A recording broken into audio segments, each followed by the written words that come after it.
Hey everyone, it's Jaycee. In today's episode of Perfect Pairings with me, we're looking at one of my favorite design principles, one that transforms a card from a collection of parts into a cohesive piece of architecture. It's all about silhouette harmony, the way the organic curves of leaves perfectly echo the rigid structural lines of the arch. Keep watching to find out how to create a bold, sophisticated look perfect for masculine cards. Let's get started. As usual, let's work from the background elements to the foreground. I love this Enchanted castle window embossing folder and stencil set to create gorgeous texture and framework for additional focal elements. On a panel of sand dunes Crafty Necessities cardstock, I'm going to first emboss this 4¼ by 5½ inch cardstock panel with the arched window on the far right side of the scene. Once the panel is embossed, I'll apply some pressed ink to the text side of the embossing folder with Rocky Shore Fresh Dye ink. This ink is from the same color family as Sand Dunes, which is the coffee break set of colors. I'm using this ink to deepen the grout lines between the stone arch and emphasize a lot of this texture. Stylistically, I like to use earthy and organic elements to compose masculine or gender-neutral cards. Sort of like floral cards, but instead of floral elements, the focal elements are stone, metal, wood, and foliage.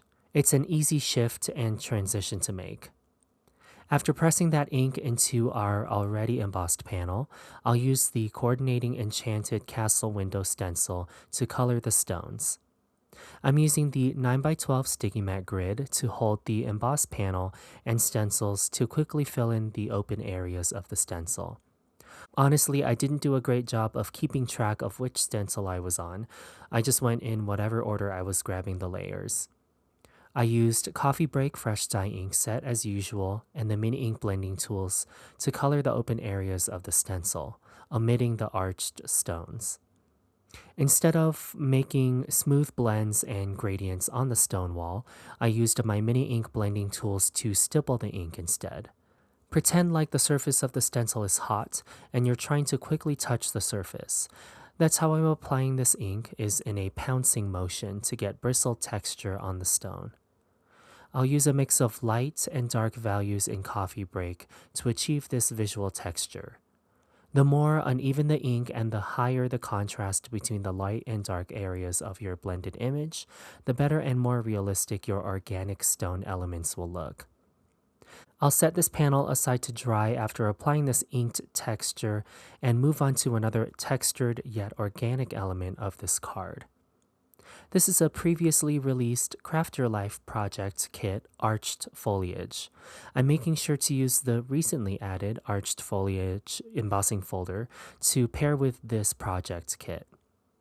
On my Stampwheel 2.0, I have a panel of Mountain Pine Crafty Necessities cardstock. I want to ensure that I position the large foliage stamp on this panel so that I can capture the entire embossing folder, and also I have already planned for upcoming focal elements to harmonize all of these images. I'm using Obsidian Pigment Ink to stamp the organic lines of Arched Foliage stamp set onto this bottom portion of my panel.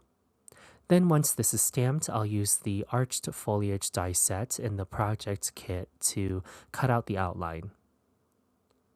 Once this is cut, I can easily align the outline to the Arched Foliage embossing folder and press this gorgeous texture onto the outline. Then back to the project kit, I'll use the Arched Foliage layering stencil set to color block some shadows to the foliage. For a tonal arrangement, I'll use the same colored ink as the cardstock, which is Mountain Pine Fresh Dye ink. This is in the Green Valley family of inks.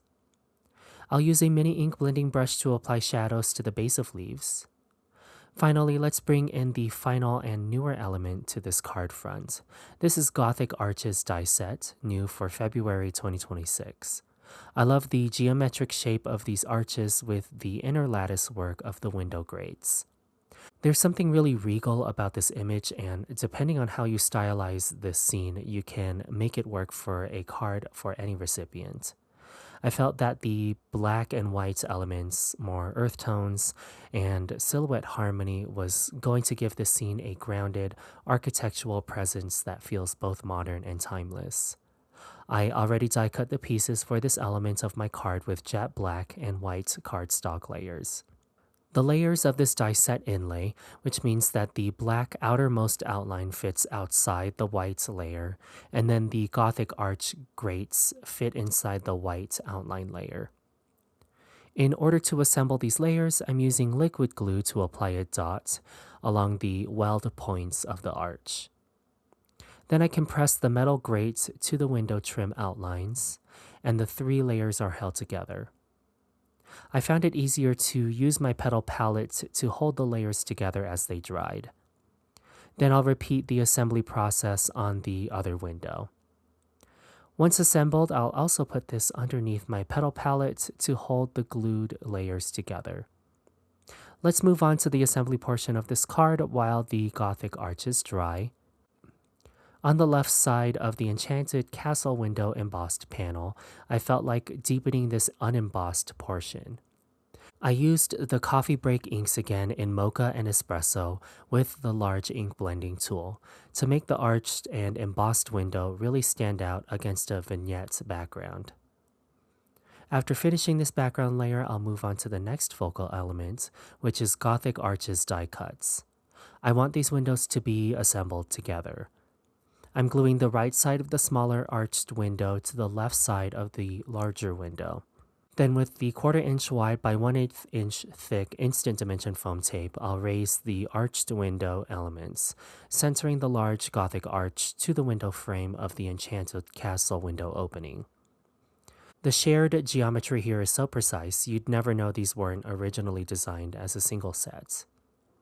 Then to finish up this silhouette harmony with another arched geometric shape, we'll take that embossed green arched foliage piece and foam mount this to the bottom area of our architectural scene. Adding the foliage isn't just about decoration, it's about grounding the architecture. Because the foliage shares that same arched foliage, it nestles into the frame of the window perfectly. In masculine design, we want our elements to have a logical place to live, and this shape rhyme tells the eye exactly where to rest. I am using the same thickness of instant dimension foam tape to raise up the foliage on the bottom area of this card. Before I add my sentiment to this card, I'll add jet black ink spray splatter with a fine-tipped water brush. Then I foam mounted this Hugs sentiment from Arched Foliage Project kit. I stamped the sentiment with Obsidian Pigment Ink and used the Arched Foliage die set to cut the shadow layer to the sentiment. I love short sentiments like this for masculine cards. It keeps the message direct and impactful, letting the textures and the silhouette harmony do the heavy lifting of expressing the mood. Then after foam mounting the sentiment to the bottom of the large Gothic arch window, I'll add pure white ink spray splatter. I love how the sentiment is perfectly framed by the window's vertical lines while it simultaneously nestles into the natural curve of the foliage. It proves that when your silhouettes are in harmony, every element has a designed home.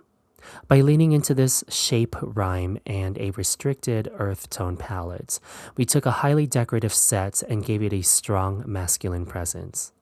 I hope this inspires you to look for the hidden architecture in your own stash.